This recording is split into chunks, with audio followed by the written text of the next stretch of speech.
Hello, my name is Chris and I'm a U-Haul hitch professional. Installing a hitch on your Ford Escape can lead to some amazing adventures, such as biking, camping, or road trips to your favorite destination. You can even tow a U-Haul trailer just about anywhere in North America.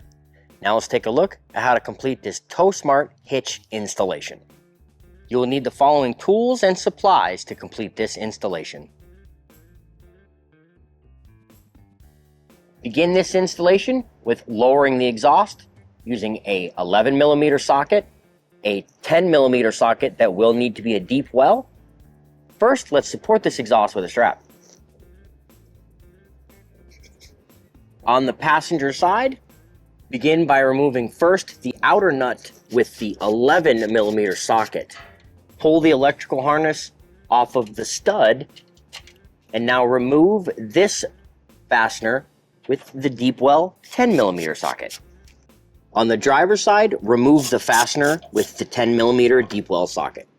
We are now ready to raise the hitch into position in order to mark out our forwardmost holes, as they will need to be altered, not just for the hardware, but as well to make sure that the holes line up.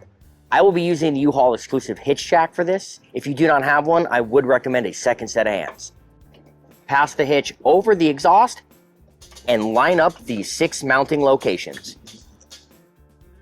Use a marking device like a paint pen to paint the area to use as a guideline. Repeat for the passenger side. With our hitch mounting location holes painted, you could see we do not need to cut out all this material. We need our 1/2-inch bolt to fit, but there is the potential to take away more material than is needed. So let's take a Sharpie and give ourselves our 1/2 inch. Remember, we do want to come to the edge, maybe just a little bit more, because that's where the bolt will sit.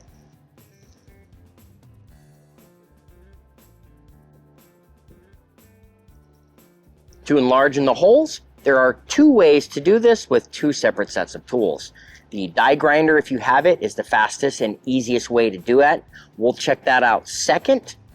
But if you may have a power drill, a 1/8 bit, a 3/16 bit, and a step bit so that we can widen that hole.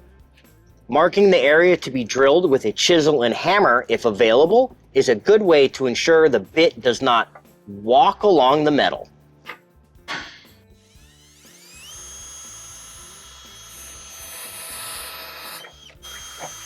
Now gradually enlarge the hole by increasing the size of your drill bit. Use your step bit to enlarge in the hole all the way.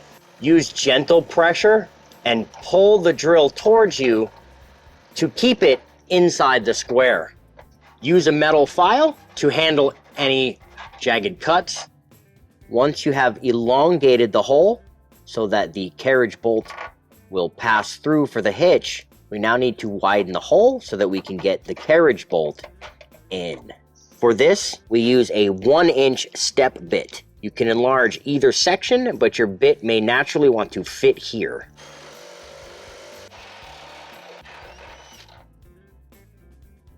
Use a form of rust prevention on the exposed metal surface. I like using a cold galvanizing compound. Hitch Pros, this can be ordered out of the EPC from the number on the screen. As you can see, the die grinder makes this process faster and easier.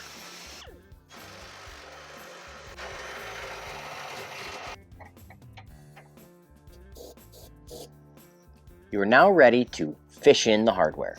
There will be a carriage bolt and carriage spacer for each of the 6 holes. Begin fish wiring with the hole furthest from the access location.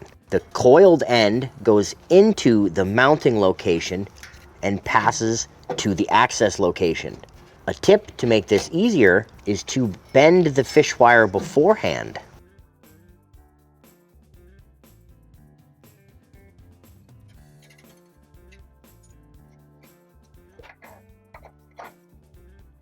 Now pass the bolt into the frame and then pull the hardware out the mounting location. Now repeat for the center mounting location.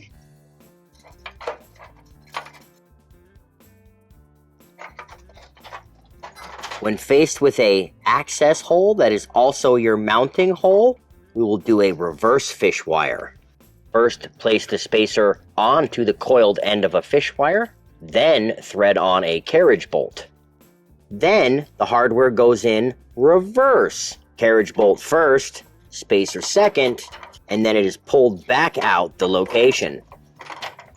Due to internals in there, we will want to adjust this bracket to make sure it doesn't catch the portion of the weld nut. Repeat these steps on the other side of the vehicle.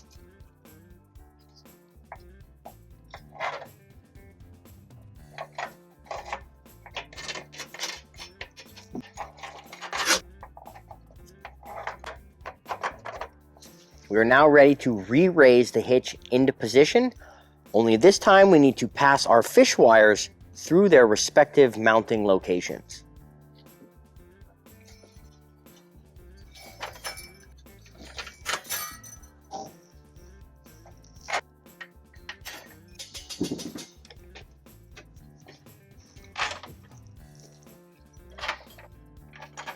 Now remove your fish wires, taking care not to lose the hardware in the frame, and apply a flange nut to each bolt. Pro tip will be to use a small flat blade screwdriver to hold the carriage bolt in place.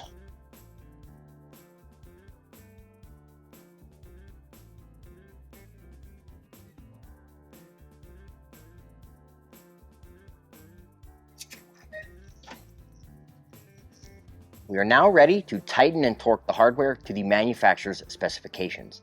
They are included in the PDF, as well I will link them in the description below. We're going to use a 3/4 inch socket and an extension for ease of access.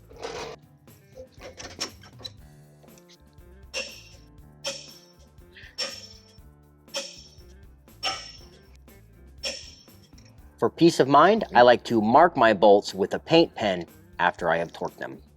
Finally, let's return the exhaust.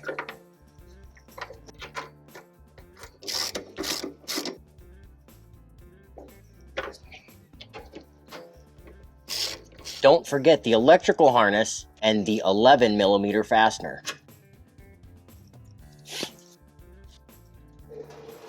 Now that our hitch is installed, we've pulled the vehicle onto level ground to show you some important measurements. This is a 2-inch hitch receiver. From the pinhole to the end of the bumper is 4 inches. From the ground to the top of the inside of the receiver is 13.5 inches. These measurements will help you determine the necessary length, rise, or drop of your hitch accessories like ball mounts, bike racks, or cargo carriers. If you have any questions about the products seen in this video, or if you'd like to schedule an installation with your local U-Haul hitch professional, please visit us online at uhaulhitches.com. You can also download the U-Haul app using the link in the description for even more ways to manage your hitch and towing needs.